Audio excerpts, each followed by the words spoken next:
We're working to connect a region of over 600 more bridges between our lands.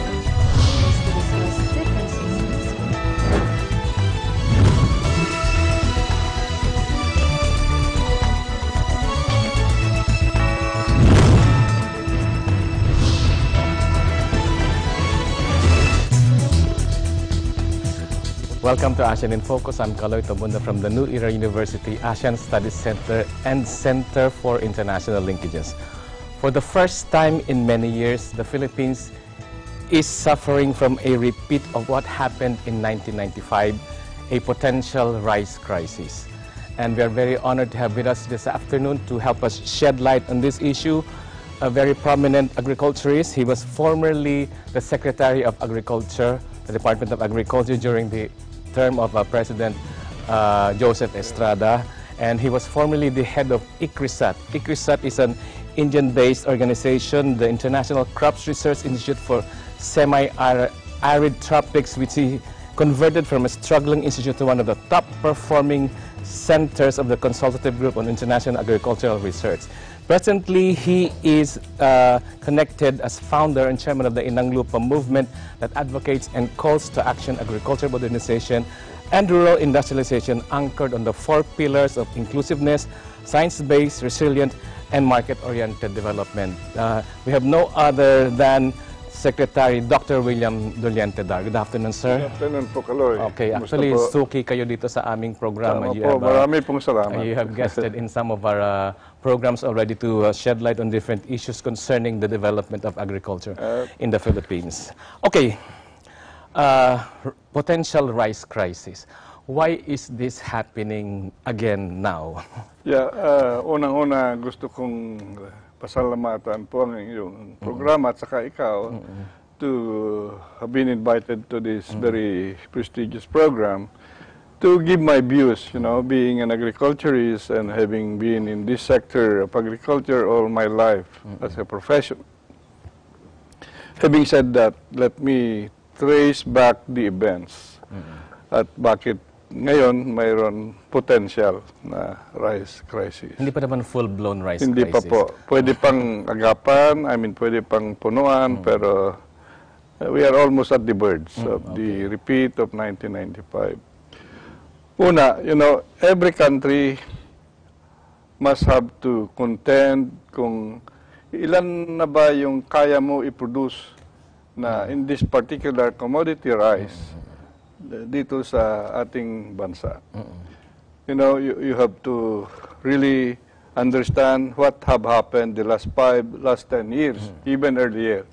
So the historical perspective is necessary, number one. Now, whether or not itong leaders natin sa agriculture and or the rice industry have considered looking at the data for the last 5 years in terms of price adequacy level and or the imports that have been done earlier on. Number two to be highlighted is we almost have to have what I call proactive actions or analysis of the situation and decide early enough because alam mo, rice is a political commodity. Yes. We have to admit. So, let's trace back the events. With those two important points to highlight, yung historical perspective mo at saka itong timing mo sa pagde-decision making, I would call this as informed decision making process. Now, when did they start only discussing importing rice? Ako, ang pananaw ko ay let's produce whatever rice we can produce in this country. That's the right self-sufficiency and continue to build up programs and or activities that will ensure higher levels of productivity for the long term. Hindi lang short term yan.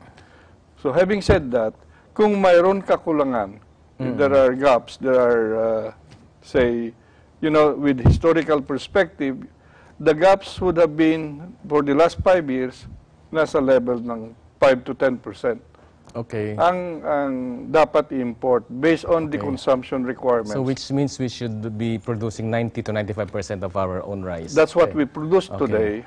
We are now producing, ang latest actually is 95-96%. Okay. Nandyan na dito, being produced by Our farmers, our farmers. Okay. Which means na yung kakulungan, iplano mo na bago mag-start ng year, iplano mo na, mag-decide na ang kinakaukulan kung ilan, kailan, o ilan million metro tonelada, at kung kailan paratingin itong mga imports, at kung saan mo i-position itong mga imports. So what happened? Now, what happened? Discussions were made in the first quarter, walang decision. Kasi parang there were contentions na, mayroon tayong sapat na production. I was telling them, mayroon akong article sa Manila Times November last year. Sabi ko, importing rice should not be considered a controversial issue because dapat, of course, alamin mo yung sinabi ko na kung i-consider mo lahat yan. The historical data. Yes. So, walang decision sa first quarter. Okay. Then, second quarter, nagpupursige sila na, again, the administration, NFA, forwarded its request to the NFA Council for them to finally decide the levels of information. Mayo na nabigyan, I think. That's, if I'm not mistaken, they decided in May. To finally import. Finally import. When they have been traditionally importing starting first quarter? Yes, first quarter. At darating na sa lean months particularly. So ito yung disaggravated the situation. Yung, sabi ko nga, yung decision na kung kailan na desisyonan ito ay late. Too late.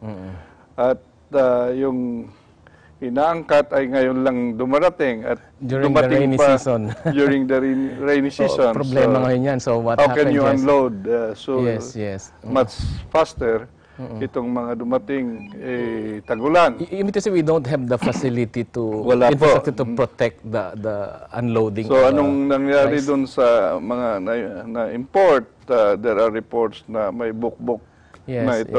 So, ang daming issues na talagang compounding issues. So, i-clarify lang natin, yung bukbok, of course, nung in-import yan, walang bukbok. Siguro kasi, well, true, pero if there are conditions that will,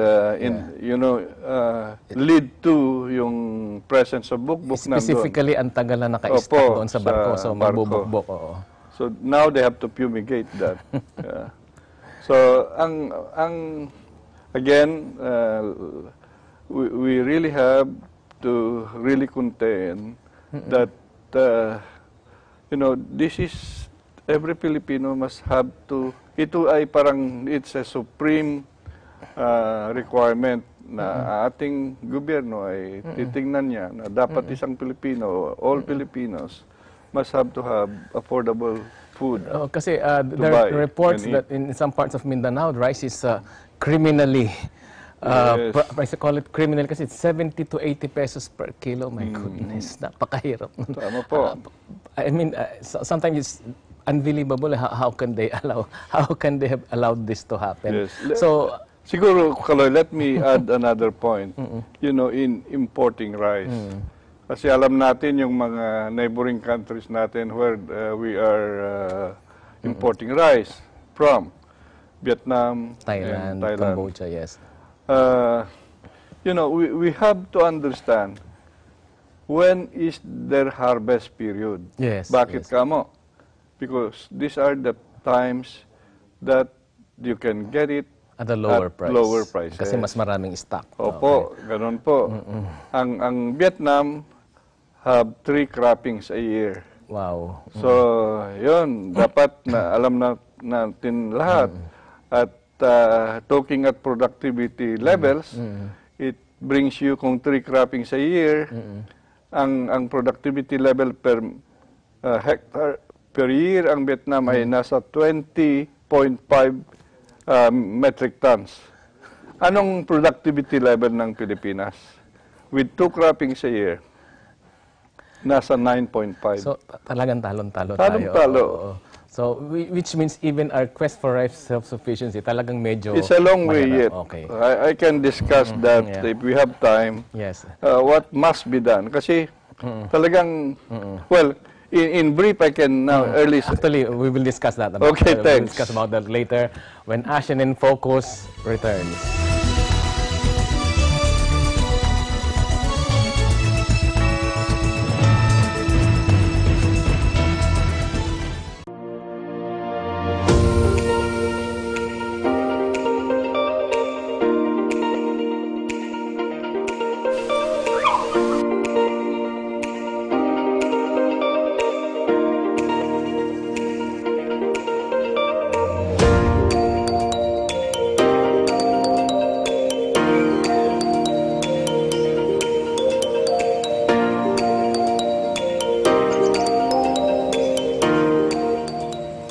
When visiting the Philippines, Manila or Quezon City is a popular destination.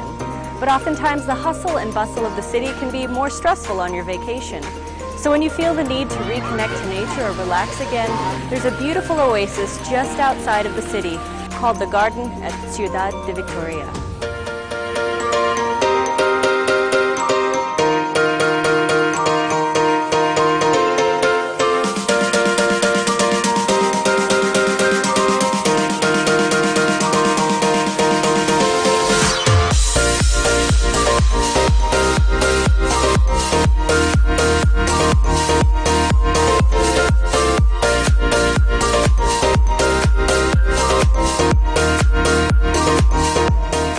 Some of the species that you can see here include hydrangea, snapdragon, and stargazers. They're truly beautiful.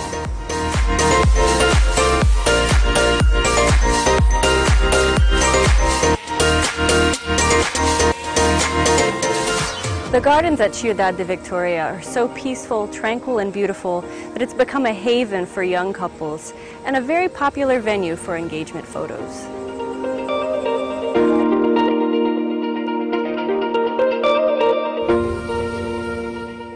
The next time you want an escape from the big city, the garden at Ciudad de Victoria is a wonderful place to visit.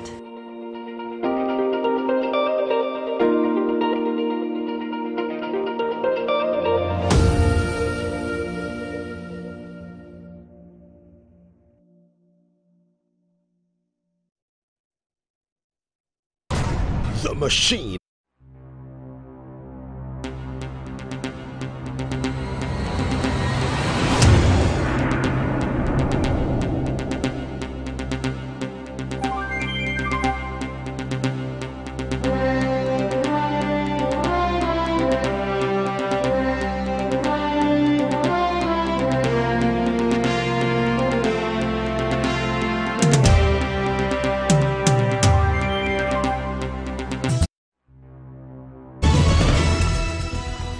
Okay, balik tayo sa ating panayam kay Dr. William Dar at we're still talking about the issue of the impending rice crisis in the Philippines. Actually, if you can call it a rice crisis yet. Okay, earlier we were talking about the reasons why we're suffering from this now, a repeat of the 1995 situation. And before we ended, we talked about how are we faring in our rice productivity compared to our Asean neighbors. So, Maybe po ba? Kaloy, bigyan ko rin pansin yung development this year na ang budget ng NFA, binigyan ang national government ng 5.1 billion Okay. to buy palay from local produce. Okay, what happened? What happened ay hindi nila po ginamit.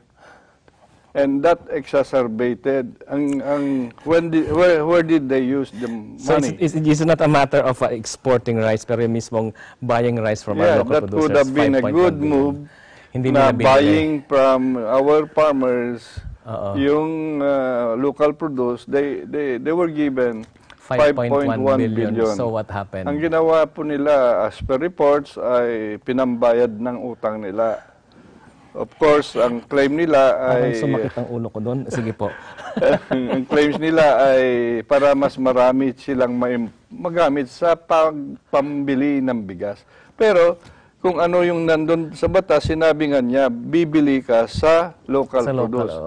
So there is some sort of technical, malversation that's happening there. Yun. So another thing to point out ay ang NFA has been mandated or may mandato na mag-imbak ng 15 days to 30 days na buffer stocking. Okay. All over the archipelago yan. So meaning, kung may kalamidad, mayroon siyang ilalabas, o sa mga maliliit, mga poorest of the poor, mayroon silang, may fallback tayo. So, and this is one way to stabilize the prices. Yes. So what happened? This is the, if I can remember, this is the first time in history na little by little, yung buffer stock ng NFA ay mataas hanggat nawala. So which means pag wala ka ng buffer stock, low supply and demand. Low supply, how can you so that explains the 70 to 80 pesos ngayon na ang presyo ng bigas. You know? So meron tayong datos diyan na ang taas po ng January ang NFA buffer stock ay nasa 107,000 metric tons. By June, naging 2.1. So, how can you now stabilize prices in the market? So, habang bumababa po yung buffer stock capacity ng NFA, anong ginawa ng commercial traders? They hoarded. They withheld the release of more commercial rice in the market, taking advantage of the situation, jacking up rice prices. So it's really... And you can't blame the rice traders because that's business. The NFA is there to really, to stabilize. We don't want to point fingers, of course. Now, going back now to your question, pwede ba kasi tayong mag-rice self-sufficient? Can we compete, with our neighbors? The neighboring countries like Vietnam and Thailand? Ito po mga datos. Vietnam has 7.5 million hectares devoted sa rice production.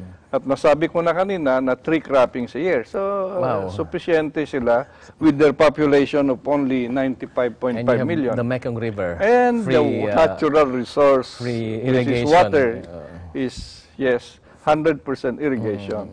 So, and the yield per unit area, per hectare ay mataas, nasa level na ng 6 metric tons. Almost.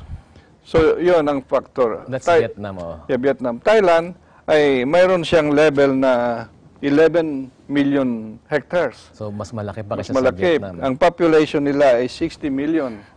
And, of course, yung production per unit area nila is mas mababa kaysa sa atin, sa Pilipinas.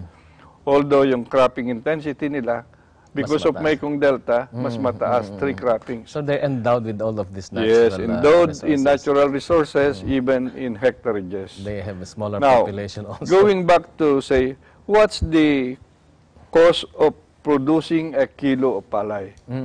Okay, Vietnam is 650 pesos per kilo of palay. Thailand is 850. Mas mataas. Mas mataas. Sa atin, ilan? 1250. So how can you compete now, presently, with that high level of, cost of producing a kilo of palay? Which means it's cheaper to import. Well, that's true. It's cheaper to import, but let's not emphasize that part, but emphasize on a long-term plan of government to make rice farming a very productive and competitive Is that industry. Possible given this dapat you said? Mayroon tayong, as I've said, mayroon tayong strategies to make it possible na productive tayo, na resilient tayo, na competitive tayo. Mayroon ba? Yan ang katanungan. That's right. Mayroon ba? Yan ang katanungan. So, how can you compete now? Presently, with that high level of, cost of producing a kilo of palay? Okay, Vietnam is 650 pesos per kilo of palay. Thailand is 850. So how can you compete now, presently, with that high level of, cost of producing a kilo of palay? Filipinos are not known to be strategic thinkers. And much more doing implementation. So is there hope? Sa tingin ninyo, may pag-asa ba? May pag-asa. Ang dami pong, let me cite a number of areas where we need to improve. Number one is, irrigation systems development. Today, meron pa rin tayong potential na magawang ng irrigation, 1.3 million hectares. Okay. So that patubig ay talagang yun ang isang major factor. Provided that they do not convert this land to, That's to one issue. Non-agricultural let's uses. protect our productive agricultural lands into conversion for other uses.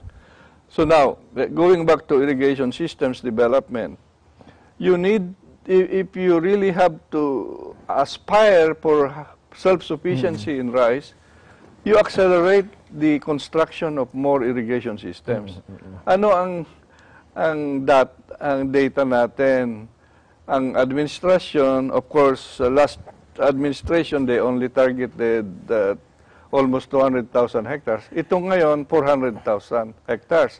So may naiwan pa na 900,000 hectares na pwede pang padubigan. Are these new irrigation projects or These are new. Okay, so this is apart from those being repaired. Correct. Okay. Doon sa existing systems natin, we have total of 1.5 million hectares. Okay. Pero ang efficiency niyan during dry season ay almost kalahati lang. Which yung means may patubig. So talagang hanggang 2 cropping seasons Yeah, lang 2 ang cropping maximum natin. seasons. Okay, so irrigation apart from Irrigation. Number 2, mechanization. Ano ang level ng mechanization natin sa Pilipinas kumpara sa ibang bansa? 2.2 horsepower per hectare. Compared to Vietnam, nasa 5 to 6 horsepower na. So, we have to enhance, okay? If we have really, kasi that's one way to reduce significantly yung cost of producing production, yes. Per kilo palay. It will handle about 4 pesos already. Of course, masasabi natin na maraming displacement of labor. Yes, Totoo yan. But you need to have a long-term plan to how to tap this displaced labor, transforming them, retooling them into skilled labor. Again, for rural industries. Okay, how about the other inputs? So we have irrigation, we have mechanization. Technology. Like yung paggamit ng hybrid rice or high-yielding varieties ng rice. Actually, isang issue to, no, Secretary, no? IRRI is here. Opo. And I was given a tour of IRRI and you saw all of these technologies. Bakit hindi yan ginagamit sa Pilipinas? Hindi natin ginagamit. Bakit? I don't know. Again, maybe there's low investments given to the sector of agriculture, which is true. Yun ang isang problema natin. Hindi pa binibigyan ng higher level of priority in terms of investments from government. At kukunti rin yung involvement or investment ng pribadong sector. Tapos sinasabi natin our growth rate during the last quarter dipped down because of the very low percentage contributed by agricultural sector. Then we should do something about agriculture. Yeah, 0.6% ang growth itong last 6 months. Compared to previous year, nasa level ng 2.5. Bakit ganun kaya? Actually, you were agriculture secretary before, and of course, from the data we have, it was during your term that we had the highest agricultural and that has not been surpassed up until today. Why is our priorities like this? I would like to highlight like 2 factors why we succeeded during that period. You know, pagkaupo pa namin, President Erap was there leading the team. Sabi niya, let's have food summit with the LGUs. Kasi mayroon ng batas devolving extension, di ba? Agricultural delivery services. That's one problem recognized, the failure, the stopping of the agriculture extension services because DA was devolved. Correct. So dapat sa LGU mo idadaan na talaga. Dapat dalawa. You empower the LGUs, yes. So yun, partnership yes. ng DA, LGUs with state universities and colleges. para magampanan natin yung mas mataas ng ani, mas mataas ng kita. Anyway, so hindi nangyari yun. Okay. Well, nangyari to some extent. There are good partnerships, but Hindi na-sustain pala, hindi po hindi na-sustain over long time. And hopefully, pag na-sustain yan sa mga pag we adapt that again, hindi na mangyayari itong mangyayari ngayon na potential rise. Opo. And of course, we need to do something with the management of NFA or with NFA as a Correct. whole. At ang pang-apat, kasi sila yung nasa front lines ng war. It's a war against hunger and poverty.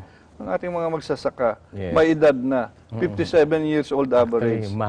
Isang mahabang usapan yan. Yes, you need to retool. You need to give them new skills. And you have to make agriculture more attractive to the younger generations para magpatuloy yung ating Yun po, paano ba yun? It's such a very, you have the arsenal. Okay, we will talk more about the different issues on agriculture, specifically our search for rice self-sufficiency and other productivity issues on agriculture when Asean in Focus Weekend returns.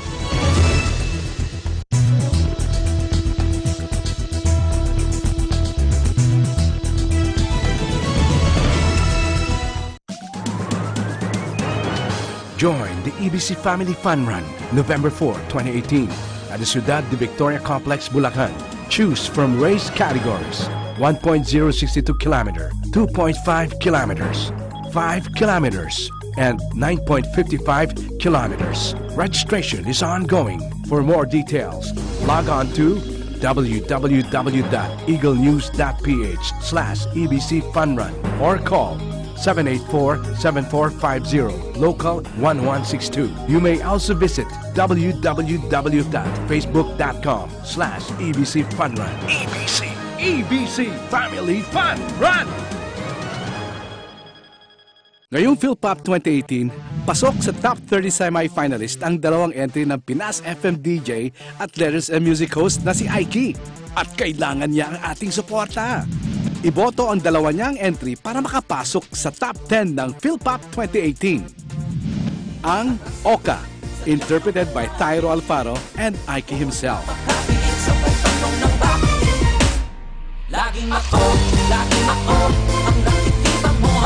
To vote, just text VOTE, space, NK22 and send it to 8933. At ang Promissory Note, interpreted by Yumi Laksamana.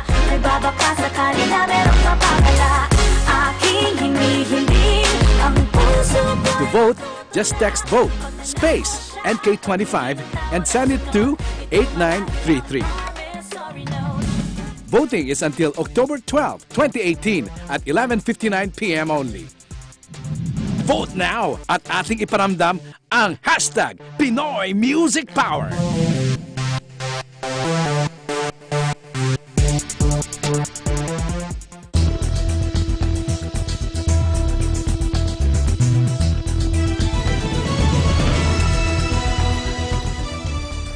Welcome back to Asean in Focus Weekend Edition, and we continue our interview with Dr. William Dar here. Okay, earlier you mentioned about the issue on our farmers getting old, and there's this seeming lack of interest among the younger generation to take on agriculture. So the question is, how do you make agriculture more attractive to a younger generation? That's a very important question, Kaloy. You know, in broad terms, we have to unlock the big potential of Philippine agriculture. Having said that, we have to understand ourselves that presently we are not highly productive, we are not profitable, we are not competitive. And we know the critical importance of agriculture provides, 1/3 of the employment opportunities that we have in the country, gives us food security. So it's still 30% of our labor sector, agriculture. For 70% directly, indirectly, of our population is depending on agriculture. So yun ang pinaka-importante ng sektor ng agrikultura. And today, the contribution of agriculture to our gross domestic products almost only 10%. Imagine 30% of your labor force contributing only 10% of your productivity. Parang ang laking... Yeah, that's why that's the big issue. How can you, is there a potential both from the point of view of social and economic opportunities? So, So pwede that ba? mas mataas po ang kontribusyon ng agrikultura. Okay, let me go to that. Now, having said 10%, 9 to 10% GDP contribution of the values of produce in agriculture. Now, with the agribusiness way of doing things, mayroon na tayong 25% na contribution ng agribusiness dito sa GDP. Suma total, 35% ngayon na. Kung i-consider mo yung agribusiness. Pag-isa ng agribusiness, ito yung sa food sector Food na. sector. Oo, oo. Sa- Pero actually, siguro sa manufacturing. Sa manufacturing. However, dapat ganon ang pananaw natin. Hindi lang ang agrikultura ay Production. Primary production. Oo, primary. Dapat i-consider mo yung value adding mo. There you are, processing, manufacturing, and your market potential. And that's where sa market, hindi lang local or national, but international or export. Export, yes. So, that's the way forward. Yun sa akin. We have to increase levels of production or productivity. We have to now enhance our processing and manufacturing capacities.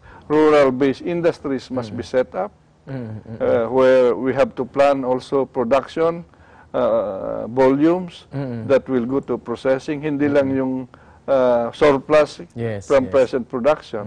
Then we have to plan the markets, both what's being consumed locally, nationally, and what's needed by the exports global. You mentioned rural-based Agri-based industries. Rural agri-based industries. This is supposed to be the vision of agrarian reform. Pero anong nangyari ba? Wala po, hindi pa, wala pa, malayo pa tayo doon. Ilang taon na yung ating agrarian reform program? 40 years. Yes. So, So kung tanong natin, what would be the vision ng Philippine agriculture?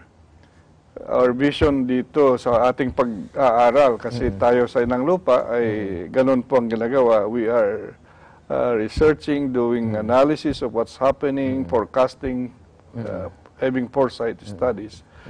We have, the vision must be a modern, yes.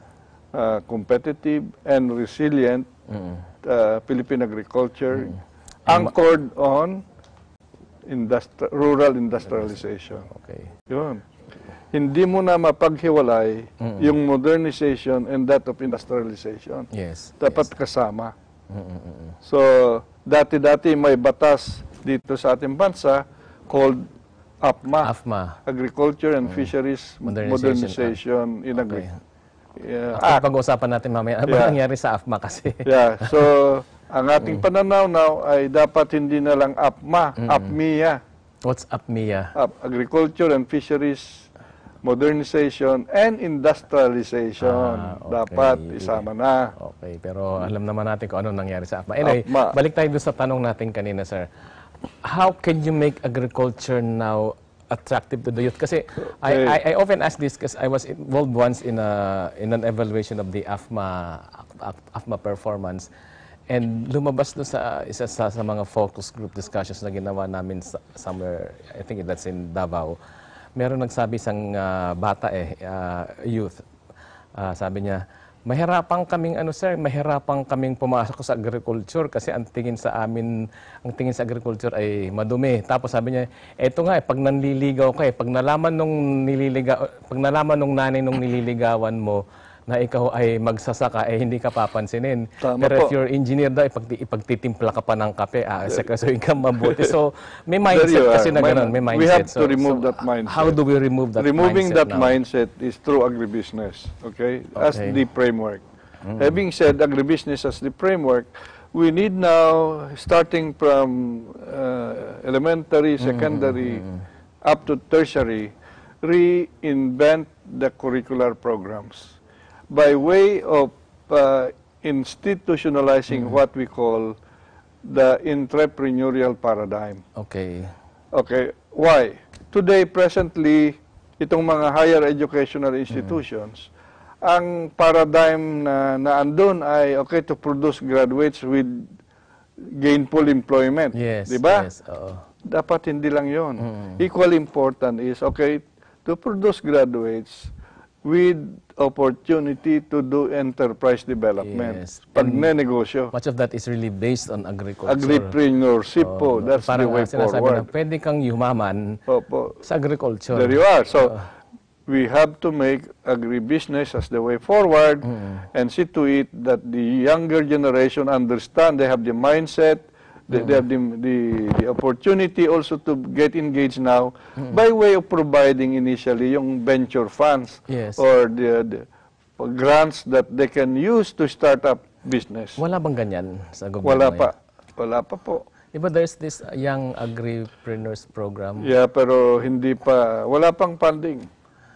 And that has been, akala ko, it's supposed to be part Naumpisahan, of AFMA. hindi nasundan, hindi sustained. Yun ang problema So it says a lot about Now, how we do our policies. yes. Let's be more specific siguro. Ano yung, that will entice the younger generation. What types of agribusinesses? Yes. Number one, yung mga IT-based agribusinesses, di ba? Kasi with technology, Hindi mo na maaabot yung kabataan. yeah, di ba? IT Even in ngayon. in a household. So pwede ba yun? I mean, you're a farmer and you're engaged. Parang, Of course, yeah. You know, it's the IT-based or digital agriculture that will be the game changer, they call it. They do it in other agribusiness. countries, right? Of course, Oo. they're already doing Eh, that. samantalang tayo, we're supposed to be one of the more IT, IT savvy, populations in the world. And We haven't applied that to agriculture. totoo po yun, natatawa ako, di ba? Ang nasa edad na tayo ng digital age, di ba? Yes. We are at the era of digital age. That's what they call Industry 4.0. But where is agriculture today? It's still in Industry 1.0. 1.0. So yung agwat, we have to now really enhance. And you need to modernize, you need to industrialize, use digital technology. Isn't it a bit like you mentioned earlier, our farmers are now 60, 57 to 70, 60 average. and there's no one taking over. Their children Of are course, out that's there the bigger challenge. So, The children are shying away from doing the same farming activity. The parents are. so you think we're not doing enough? Kasi We- ngayon hirap na tayo. We have the farmers who are senior citizens already. Yeah, and we are not doing enough. After they're gone, nobody's Who taking will over. produce the food that the future generations will Everybody wants to go to IT actually. Pero that's one incentive to bring back the younger generation, IT in agriculture. how is that? Yun nga, okay, encourage them, say, apps, for example, development of apps na monitoring Prices. monitoring, or even markets, soil health condition, okay, markets, pati soil health things like condition, that. Drone technology is coming, it's almost there.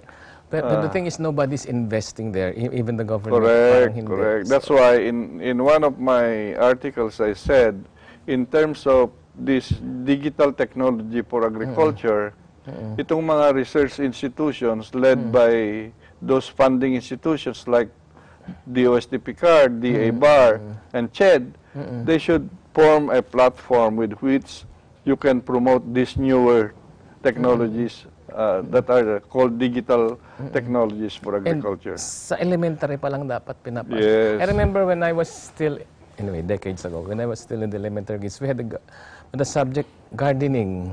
Parang nawala na. Nawala, ata yun so dapat ibalik.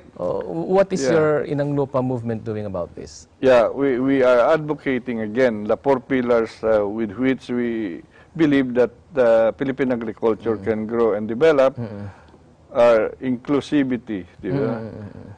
Ang mga farmers, mga fisher folks nasa sentro ng development process. So everything, planning, implementation, monitoring kasama nila. But using a collective approach. Groups, associations, co-ops. Second pillar po ay science-based Yes, agriculture. Yun nga, digital technologies, one. Use of hybrids sa rice and or other crops, hybrid. That's where the Philippines now is 100% self-sufficient in corn because we are. the hybrids developed by the private sector companies. Bakit sila nag-invest sa corn? But It's one of the most globally traded commodity seeds, corn, because of our livestock, you know. Yes, yes. So, yes, talagang we really have to plan all this out in a holistic manner. Anyway, sabi niyo, our farmers are retiring, are dying. Aren't you seeing a parang crisis in the near future when all of the old farmers are gone? Kasi Tama wala ka. namang magsasaka. 5, And 8 years. nobody's raising an alarm. We should raise the alarm. I have started raising the alarm. Dapat both executive and the legislative must come together, institutionalize all possible means with which we can entice the youth and encourage them to be there in agriculture and so in far, agribusiness. how will you describe their response? Maraming millennials na gustong magnegosyo. Okay. Organic agriculture as one. Sa negosyo, I mean, pero we're talking of yung mismong nagbubungkal ng lupa. Parang wala nang gusto Very magbungkal dismal ng lupa. response. So, Dismal. are you foreseeing a crisis in the near future? Again, we have still 5 to 8 years to make it possible na kaya natin i-handle. So kakayanin natin. Yeah. Now, the reason why I was highlighting agribusiness as the way forward to develop Philippine agriculture, because poverty, you know, our poverty incidence is as high as 30% sa rural areas. And who are in poverty? It's the small farmers, it's the fisher folks. Okay, we will talk more about yung poverty na yan sa rural areas when Action in Focus Weekend Edition returns.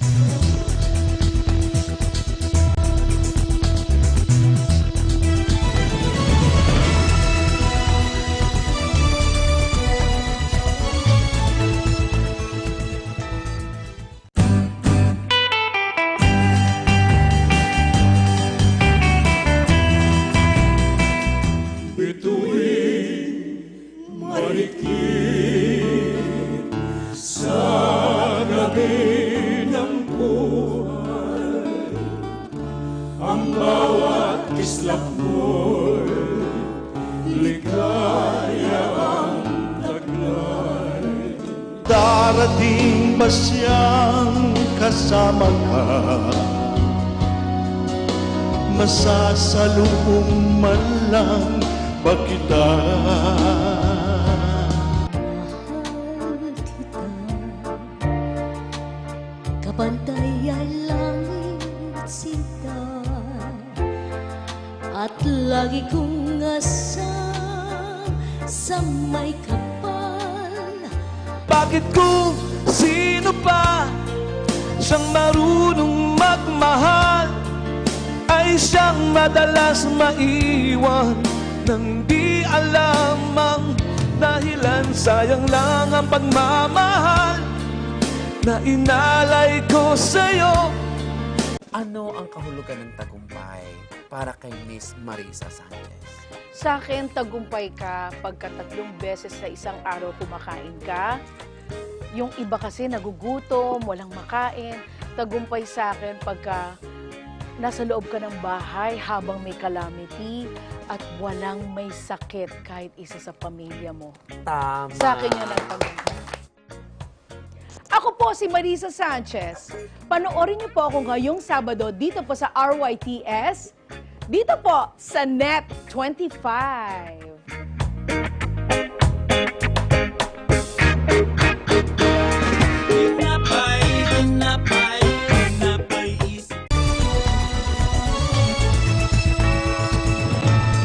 Okay, we're back with our last portion of the interview with Dr. William Dar here. And we're still talking about the agricultural sector. And this time we're talking about poverty in the agricultural sector. Ano bang mako-comment yun na how poor are our farmers, especially compared with our neighbors? Sinabi ko na kanina na ang rural poverty is as high as 30% sa ating bansa. And these are the farmers, these are the fisher folks. Now, the way forward is that we need to be really institutionalizing agribusiness. We need to make our agriculture productive. And we have to have a thriving agro-industrial which we don't program. have until now. That's Yeah. supposed to be the objective of AFMA. Kasi tanong ko, ano nga ba, ano ba nangyari sa AFMA? Agriculture AFMA, and Fisheries Modernization. They have strength. There was poor implementation, but they have reissued that again as a law. I think hopefully this will be a much better time. Now, having said yung agro-industrialization experience, I'll give you a concrete experience today. So our national poverty incidence now is at the level of 21.6. That's the official figure. Yes. Ang mga karapit neighboring countries natin, with the thriving agri-industrialization that they followed and agribusiness, ang Indonesia, for example, ang Indonesia, for example, 11.3 na lang. Ha? And they have 300 Malaysia, 0.6%.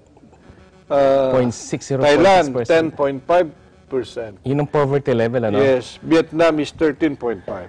And So, our figure is 21.6. yes. And this happened only the last 15 years. So, ang ibig sabihin, talagang you have to plan well. And the 21.6, yung 30% doon ay nasa rural areas. Nasa rural areas. Tapos nagrereklamo tayo, in spite of our high growth rate, many are left behind. Because and these are people mostly in the they rural have been areas. left behind, they are the marginalized, and very little investment that we are giving them now. Pero, actually, paulit-ulit For kasi yung them to tanong be nito. empowered. Bakit hindi kasi nag-i-invest? Yeah, little investment. Biro mo, while, okay, ang investment ng agrikultura, just to compare, 20 years ago, 20 billion na. Ngayon, nasa 60-70 billion pesos lang. While Thailand invested 20 years ago, 100 billion baht. Ngayon, times, 100-fold. And what we have developed actually are our service industries. Pero nga, there's this, please comment on this, there's this observation. I attended a forum once wherein somebody from I think it's from the UP School of Economics, he said that the Philippine economy is suffering from progeria. Progeria is a condition where parang premature aging. Kasi our economy daw, from agriculture, nag-leap siya sa service sector. Yes. You have the BPOs and such. Hindi tayo dumaan sa manufacturing na kasama doon. Of course, the big part of that is agro-industrialization. So, Tama. That's true.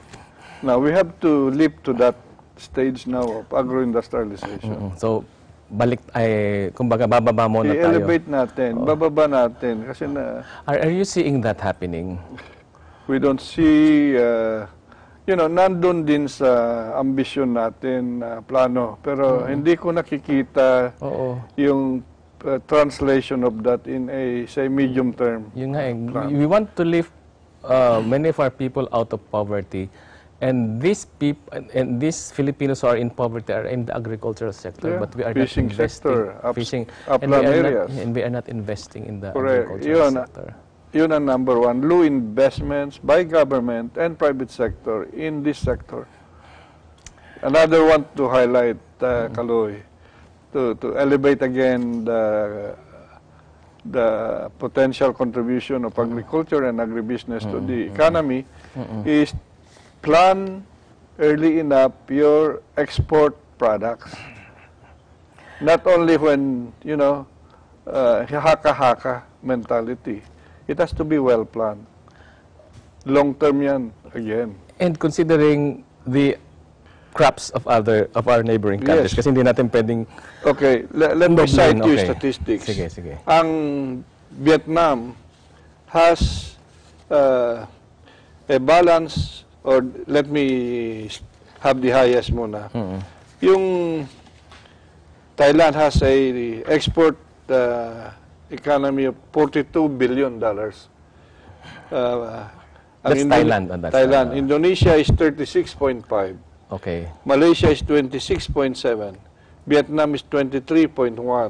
and Philippines is only 5.1. Now, what about imports? Indonesia is 17.9. That's agricultural products. Yes, yes.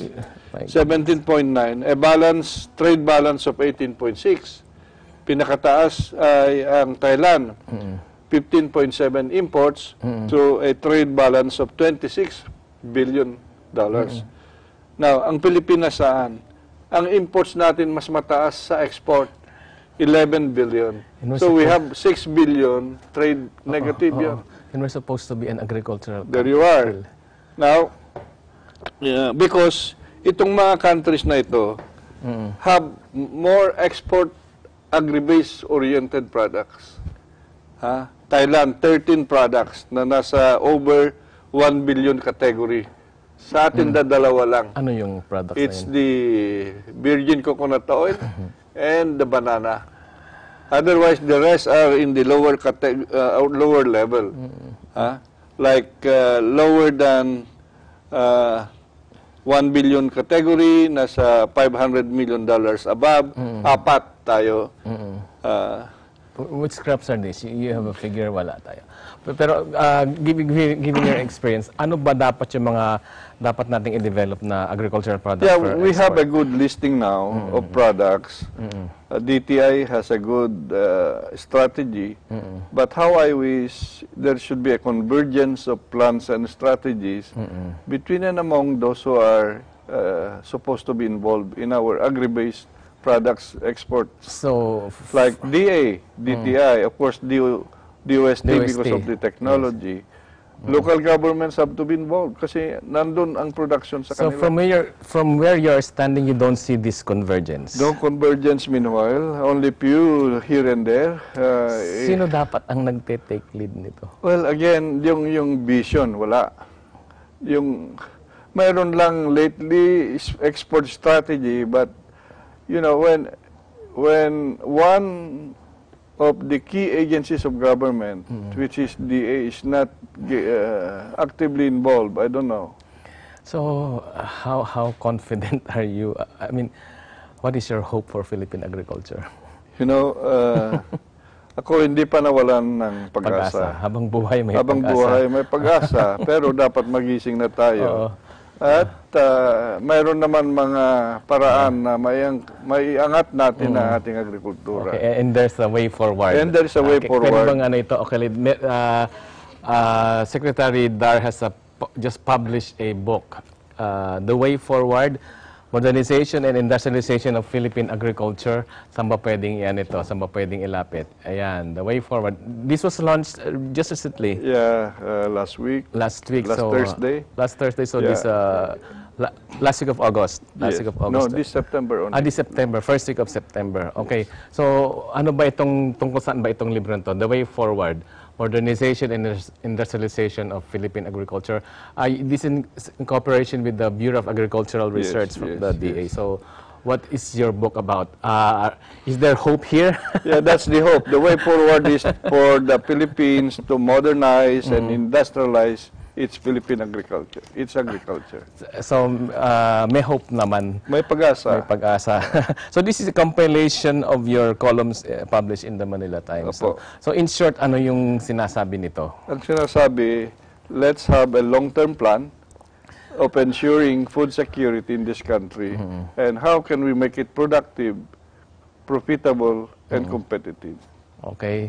Pero we're not achieving that because of various reasons. Yes. Yung katulad ng nangyari nga sa potential rice crisis, there's lack of, my goodness, proper management, proper foresight, proper strategic thinking, and good implementation. Good implementation. Pero may pag-asa pa. May pag-asa. So, ako, I think I'm still hopeful. This administration will again realize that we need to invest more, we need to grow more, we need to turn agriculture as an agribusiness. Okay. So, may pag-asa pa. We just need to really move forward and to solve all our current problems, to lift our people out of poverty, to make economic growth more inclusive. Yes. Okay, maraming salamat. Salamat po, ulit. Maraming salamat. And hopefully you will be in one of our future episodes again. Anytime. Okay. Maraming salamat. That's all, folks. This is Kaloy Tabunda. This is Asian in Focus Weekend Edition. And I'm Juan with 25.